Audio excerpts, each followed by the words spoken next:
«7 de diciembre de 1941, 7:02 de la mañana, Oahu, Hawái. El soldado raso Joseph Lockhart lleva un rato mirando una pantalla que no tiene ningún sentido. El osciloscopio que tiene delante muestra una señal tan grande que piensa que el aparato está roto. Le da unos golpecitos y comprueba las conexiones, y luego vuelve a ejecutar la calibración. La señal sigue ahí, más grande que cualquier cosa que haya visto en 6 meses de instrucción. Una masa de aeronaves tan densa que aparece en el radar como un único punto enorme, avanzando desde el norte rápido y constante, completamente imposible. Coge el teléfono y llama al centro de información del fuerte Shafter. Le dice al teniente Kermit Tyler exactamente lo que ve. Una formación, grande, muy grande a 130 millas de distancia y acercándose. Tyler hace una pausa y luego dice 3 palabras que lo perseguirán el resto de su vida. No le des importancia. Cuelga. Lockhart se queda mirando la pantalla. El punto sigue moviéndose, cada vez más cerca.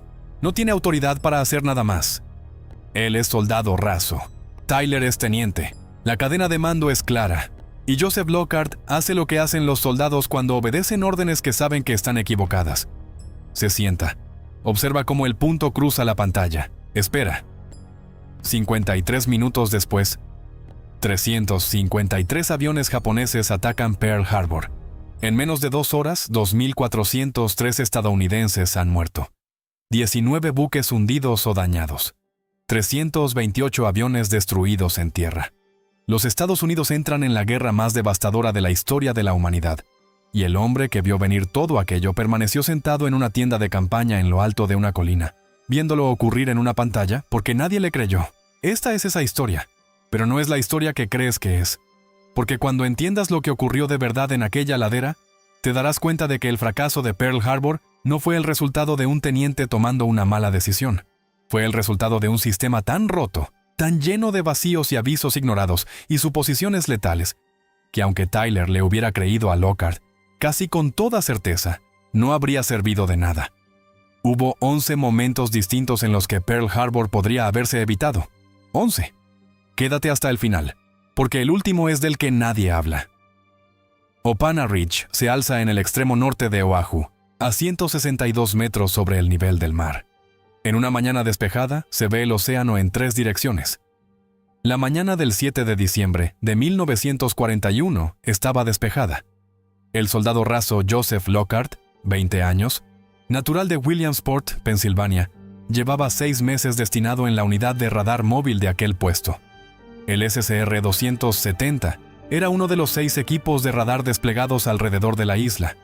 Era un aparato grande, aparatoso, montado sobre camión, que el ejército había comenzado a desplegar en el Pacífico hacía muy poco. La mayoría de los oficiales al mando de la unidad de Lockhart nunca habían visto un radar antes de que los asignaran a ella. La mayoría no tenía ni idea de lo que podía llegar a hacer. Lo que podía hacer era detectar aeronaves a distancias de hasta 240 kilómetros. En teoría, eso daba a los defensores de Pearl Harbor tiempo suficiente para hacer despegar cazas, poner a la flota en alerta y prepararse frente a cualquier amenaza entrante. En teoría. El horario oficial de operación de las estaciones de radar en Oahu era de las 4 a las 7 de la mañana, 3 horas al día. El ejército lo consideraba suficiente. Pearl Harbor era una base de retaguardia. La posibilidad de un ataque aéreo a gran escala contra ella se consideraba remota entre los planificadores de alto rango, casi absurda. El radar seguía siendo visto por muchos mandos como una herramienta experimental, interesante tal vez en Europa, donde los bombarderos alemanes eran una amenaza real y cotidiana, pero en gran medida innecesaria en Hawái. El Pacífico estaba tranquilo. El Pacífico era seguro. El Pacífico estaba a punto de enseñarles a todos los implicados el precio que tienen las suposiciones tranquilizadoras. La mañana del 7 de diciembre, la guardia oficial terminaba a las 7:00. Los operadores debían apagar los equipos, desayunar y empezar su domingo. Lockhart y su compañero, el soldado raso George Elliot, se quedaron. El motivo era mundano. Elliot todavía estaba aprendiendo a manejar el equipo. Lo habían asignado a la unidad de radar hacía poco y quería practicar más con el osciloscopio. Lockhart, el más experimentado de los dos, accedió a quedarse y supervisar. A las 7:02, Elliot captó algo en la pantalla. Llamó a Lockhart. Lockhart miró, ajustó la configuración, comprobó la calibración, movió la antena. La señal no desaparecía. Era el contacto más grande que ninguno de los dos había visto jamás. No solo grande, enorme. El tipo de eco que esperarías de una flota de aeronaves, no de un puñado. Lo calcularon. El rumbo era 3 grados norte. La distancia, 220 kilómetros. El contacto avanzaba hacia el sur a unos 240 kilómetros por hora. Elliot estaba convencido de que había que informar de inmediato. Lockhart estuvo de acuerdo, aunque ya tenía su propia hipótesis sobre lo que estaban viendo. Aquella mañana se esperaba un vuelo de fortalezas volantes B-17 desde el continente, aeronaves grandes. Venían del norte, los tiempos se encajaban. Aún así, un contacto de ese tamaño merecía una llamada. Lockhart descolgó el teléfono a las 7:20. Le quedaban exactamente 53 minutos antes de que la primera bomba cayera sobre la hilera de los acorazados. El centro de información del fuerte Shafter había cerrado oficialmente sus operaciones de trazado a las 7:00. Era la rutina habitual. El centro funcionaba con el mismo horario de 3 horas que las estaciones de radar. A las 7:00, los operadores se habían ido a desayunar y el oficial de guardia empezaba a pensar en su propia mañana. Ese oficial de guardia era el teniente Kermit Tyler. Tyler tenía 27 años. Era piloto de caza de formación, no oficial de inteligencia. No tenía ninguna experiencia en interpretación de radar. Nunca había recibido instrucción formal sobre cómo evaluar o responder a un contacto de radar. Lo habían asignado al centro de información el martes anterior. El 7 de diciembre era solo su segundo día de guardia.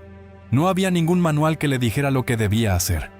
No había ningún protocolo para gestionar un contacto de radar ambiguo. No había ninguna línea de comunicación directa desde su posición con la Marina, que controlaba la flota anclada en el puerto. No había ninguna cadena de alerta que él pudiera activar por su propia autoridad. Lo que tenía Tyler era un teléfono, una comprensión parcial de lo que significaban los contactos de radar y un dato que le parecía, a él, completamente relevante. Sabía lo de los B-17. Un amigo piloto se lo había mencionado la noche anterior, durante la cena. Las fortalezas volantes venían de California, navegando hacia Oahu, siguiendo la señal de una emisora de radio comercial, que retransmitía música desde la isla. La emisora KGMB de Honolulu estaba en el aire aquella mañana, emitiendo música hawaiana en el silencio de la madrugada, precisamente para ayudar a esos aviones a encontrar el camino. Cuando Lockhart describió el contacto, la mente de Tyler fue directamente a los B-17, contacto grande, viniendo del norte, moviéndose a una velocidad propia de bombarderos pesados, emisora en el aire. Encajaba a la perfección. No le des importancia. Tyler colgó. No anotó la llamada en ningún registro. No se puso en contacto con la Marina. No llamó a su superior. Volvió a esperar a que terminara su turno. En Opana Ridge, Lockhart dejó el teléfono y miró la pantalla. El punto seguía ahí. Seguía avanzando hacia el sur. Él y Elliot continuaron observándolo, trazando su trayectoria manualmente en la pantalla. Estaban fuera de servicio. No tenían ninguna orden de continuar. Pero siguieron mirando de todas formas, como mira la gente las cosas que no sabe explicar. A las 7:39, el contacto se alejó del alcance efectivo de la pantalla. Lo perdieron entre la interferencia provocada por las montañas de la isla. Lockhart apagó el equipo. Él y Elliot bajaron la colina hacia el comedor. Oyeron las primeras explosiones antes de llegar. Para entender por qué la llamada de Tyler importó tanto, hay que entender lo que ya descansaba sobre la mesa de Kermit Tyler aquella mañana. No literalmente sobre su mesa, sino en la cadena de mando por encima de él, en los cables que se habían enviado y habían sido ignorados, en las decisiones que se habían tomado y desechado a lo largo de las 3 semanas anteriores. Porque Pearl Harbor no fue una sorpresa que llegó sin aviso. Llegó con 11 avisos. El primero llegó el 3 de noviembre de 1941, más de un mes antes del ataque. Joseph Grew, el embajador de los Estados Unidos en Japón, envió un cable a Washington. Sus fuentes en Tokio le estaban diciendo que Japón planeaba un ataque por sorpresa sobre Pearl Harbor si fracasaban las negociaciones diplomáticas. El cable era concreto, el objetivo era concreto. El Departamento de Estado lo leyó lo registró. Concluyó que eran rumores y especulaciones, incompatibles con lo que creían que Japón era capaz de planear. Lo archivaron. El segundo aviso llegó el 17 de noviembre. El almirante Kimmel recibió un aviso de guerra desde Washington. Las negociaciones con Japón se estaban desmoronando. Se consideraba probable una acción agresiva. Le ordenaron tomar precauciones. Las tomó. Las equivocadas. Kimmel envió sus portaaviones a alta mar para entregar aviones en Midway y Wake. Creía que los portaaviones eran sus activos más valiosos y quería alejarlos de una posible amenaza. La mañana del 7 de diciembre, todos los portaaviones de la flota del Pacífico estaban en alta mar. Ni uno solo estaba en puerto. Los objetivos principales de Japón sobrevivieron al ataque completamente por accidente. Los acorazados se quedaron, los cruceros se quedaron, y el ejército y la marina, que compartían la defensa de Oahu, no compartían su información. 2 cadenas de mando separadas, 2 sistemas de alerta separados, 2 conjuntos separados de suposiciones sobre lo que el otro estaba vigilando. El tercer aviso llegó el 25 de noviembre. Los criptoanalistas estadounidenses que seguían el tráfico diplomático japonés notaron algo significativo. Japón había fijado un plazo inamovible. Algo iba a ocurrir antes del 29 de noviembre. Después de esa fecha, decían los cables, las cosas ocurrirían de forma automática. Nadie elevó el nivel de alerta en Pearl Harbor. El cuarto aviso llegó el 26 de noviembre. La flota de portaaviones japonesa abandonó sus puertos de origen. 6 portaaviones, 2 acorazados, escoltados por cruceros y destructores. 5.500 kilómetros de océano entre ellos y Hawái. Avanzando en silencio de radio. Avanzando en condiciones meteorológicas elegidas expresamente para no ser detectados por aviones ni barcos. La inteligencia estadounidense no sabía que la flota había zarpado. No estaban siguiendo de cerca a los portaaviones. Nadie informó de su ausencia. El Pacífico estaba, que supiera alguien en Pearl Harbor, tranquilo. El quinto aviso llegó el 1 de diciembre. Un grupo diferente de criptoanalistas estadounidenses advirtió que la marina japonesa había cambiado todos sus indicativos de llamada de forma simultánea. Un corte total de comunicaciones en toda la flota. Era algo sin precedentes. Los cambios de indicativo ocurrían periódicamente, pero nunca todos a la vez, nunca para toda la marina al mismo tiempo. Se trató como algo rutinario. El sexto aviso llegó el 3 de diciembre. Japón ordenó a sus embajadas que destruyeran sus máquinas de cifrado. Todas ellas, de forma simultánea. La orden llegó a Washington, Londres, Hong Kong, Singapur, Manila y a Pearl Harbor. Destruir las máquinas de cifrado significaba una sola cosa. Las relaciones diplomáticas estaban llegando a su fin. Definitivamente, no habría más mensajes que cifrar porque no habría más diplomacia. Esta información llegó a Washington. Se preparó un mensaje de alerta final para Pearl Harbor. Tardó en recorrer los canales. El séptimo aviso llegó el 6 de diciembre a las 9 de la noche. Los criptoanalistas estadounidenses descifraron 14 de las 15 partes del ultimátum final de Japón a los Estados Unidos. Altos funcionarios en Washington lo leyeron. Concluyeron que la guerra estaba a 2 horas, quizás a minutos de distancia. El mensaje de alerta final para Pearl Harbor se envió a la mañana siguiente. Por telegrama comercial. Llegó a Honolulu a las 7:33 del 7 de diciembre. 33 minutos después de que comenzara el ataque. Un mensajero en bicicleta lo entregó en la base aquella tarde. Este es el mundo dentro del cual estaba sentado Joseph Lockhart cuando cogió el teléfono a las 7:20. No un simple fallo en una llamada telefónica. Un derrumbe catastrófico, sistémico y de múltiples capas de la inteligencia, la comunicación, la estructura de mando y la confianza institucional. Tan completo que 11 momentos distintos de posible prevención habían pasado ya antes de que el radar detectara siquiera los aviones. Y, aún así, cuando la pantalla de Opana Ridge se iluminó con un contacto a 220 kilómetros de distancia, era el último momento posible, el último hilo. La última y definitiva oportunidad. 53 minutos. Eso era lo que quedaba. La decisión de Kermit Tyler es fácil de condenar a toro pasado. Es más difícil de entender desde dentro. Ponte en ese lugar un domingo por la mañana a las 7:20. Es tu segundo día en un puesto que no conoces. No tienes formación para este escenario. No tienes autoridad para emitir alertas. No tienes línea directa con la Marina. No tienes manera de saber que 11 avisos anteriores Han sido ya descartados por hombres con mucha más autoridad e información que tú. Lo que tienes es una llamada de un soldado raso describiendo un contacto de radar grande. Y una razón para explicarlo. Los B-17 eran reales.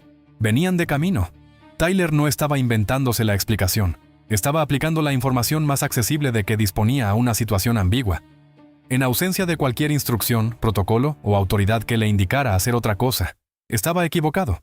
Estaba equivocado de la manera específica en que fallan los sistemas. No por maldad, no por cobardía, por la brecha que existe entre la información disponible y la información necesaria. El ejército de los Estados Unidos tenía, en 1941, un sistema de radar capaz de detectar un ataque entrante con casi una hora de antelación, y una estructura de mando que no tenía ni idea de qué hacer con ese aviso una vez que llegaba.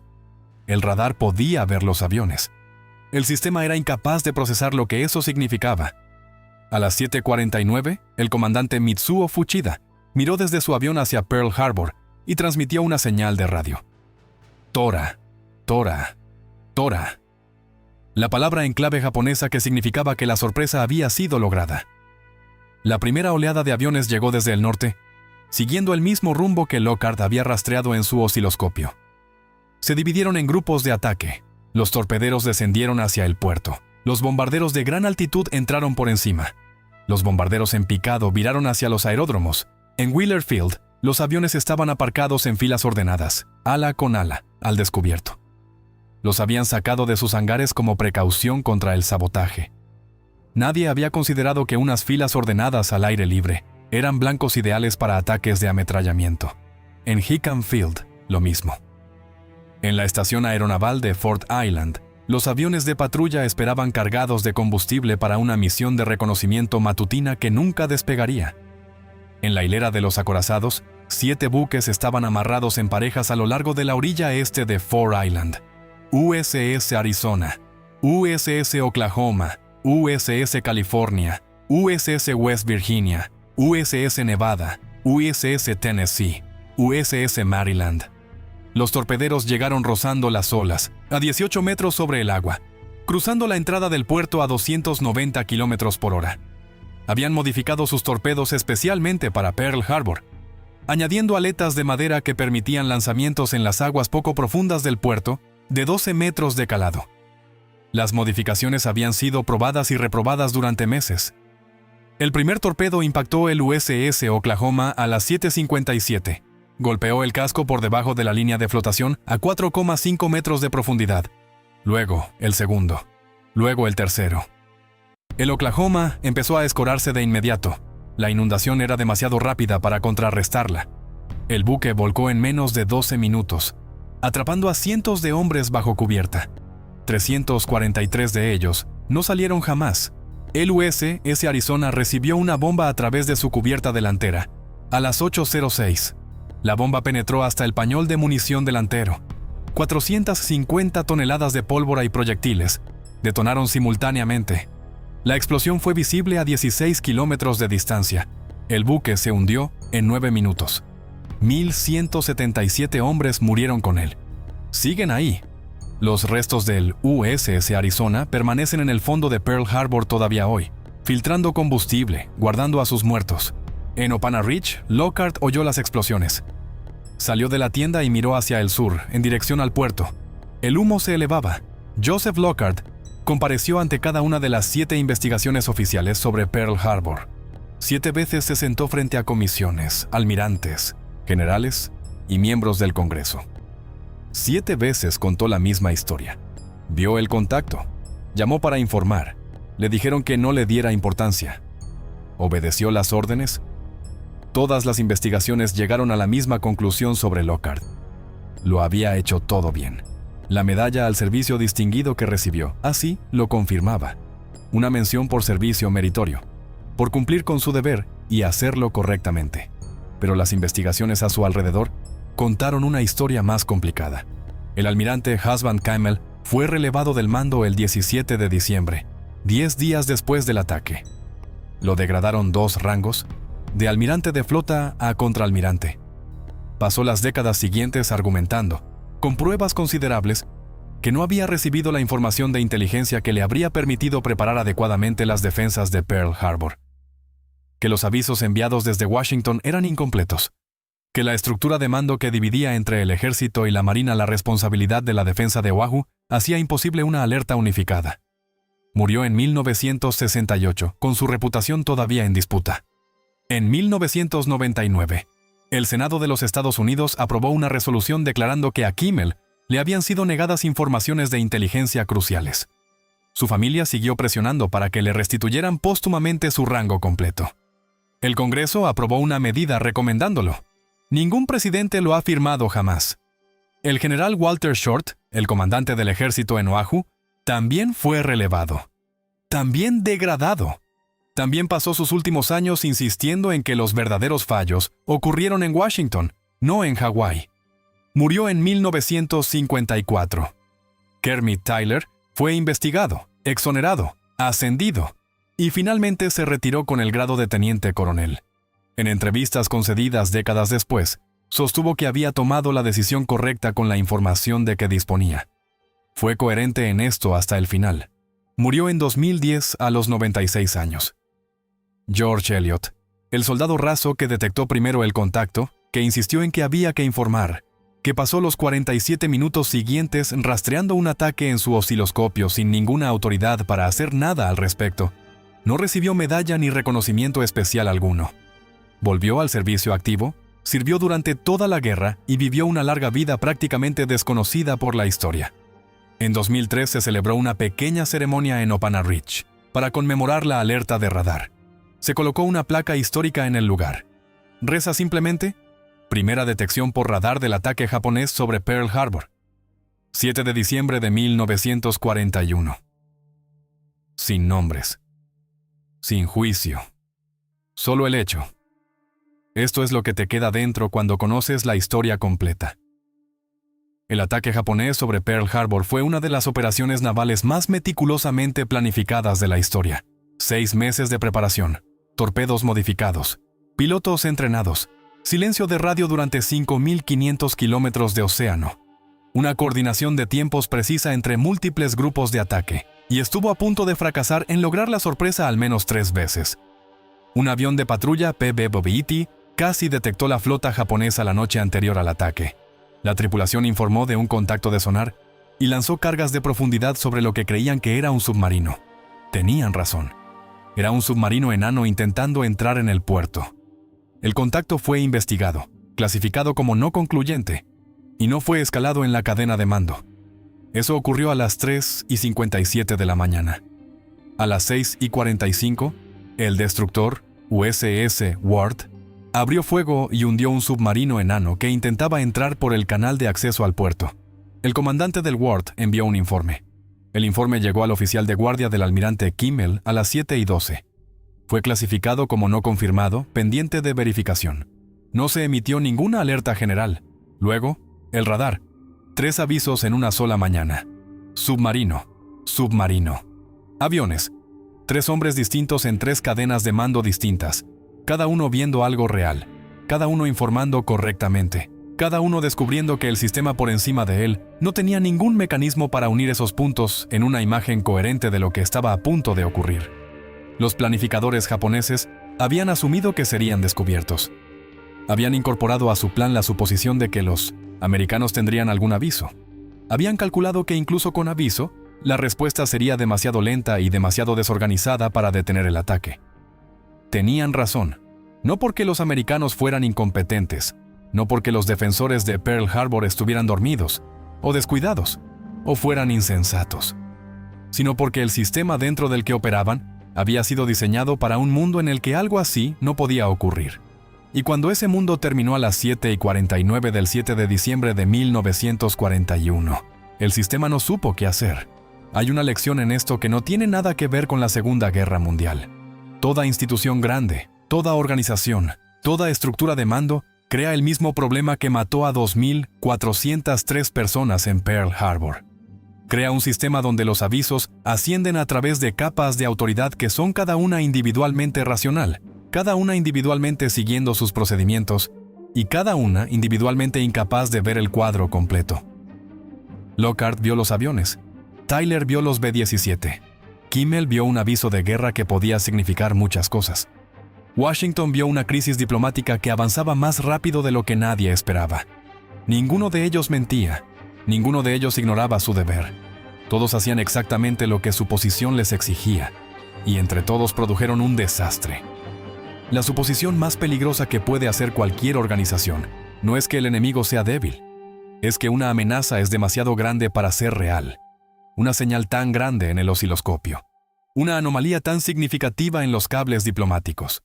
Un submarino que claramente no era americano en el canal de entrada al puerto. Cada uno de estos elementos era explicable por separado. Cada uno tenía una respuesta cómoda que encajaba con las suposiciones del momento. Juntos eran una catástrofe esperando aterrizar. Lockhart estuvo sentado en aquella colina durante 53 minutos. Lo vio venir. Se lo dijo a alguien. El sistema decidió que estaba equivocado. El 7 de diciembre de 1941 no se construyó en una mañana. Se construyó a lo largo de años de decisiones sobre qué avisos tomarse en serio y cuáles archivar. Sobre qué amenazas encajaban con el patrón esperado y cuáles eran demasiado grandes para ser creíbles. Sobre quién tenía autoridad para actuar y quién era solo un soldado raso en lo alto de una colina con una máquina mostrándole algo imposible. El radar funcionó perfectamente. Ese nunca fue el problema.